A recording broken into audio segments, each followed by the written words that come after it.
Assalamualaikum warahmatullahi wabarakatuh. Berjumpa kembali dengan saya Mbah Hama dalam tembang-tembang atau lagu tanpa musik. Jangan lupa subscribe, like, share, dan komennya. Sampai mendengarkan.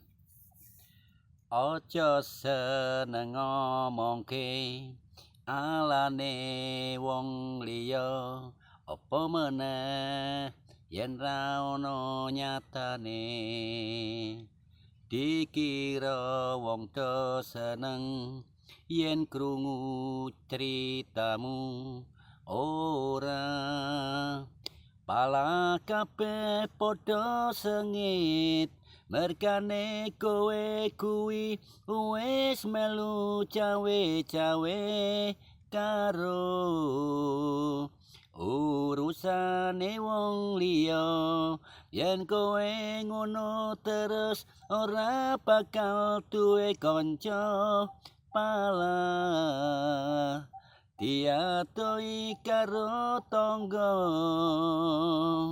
Mbok ya kowe sing eling, yen ngono kuwi dosa, yen mati kowe bakal mlebu neraka.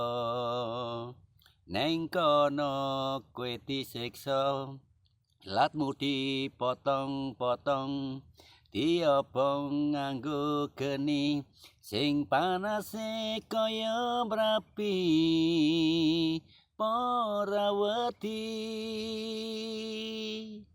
Terima kasih.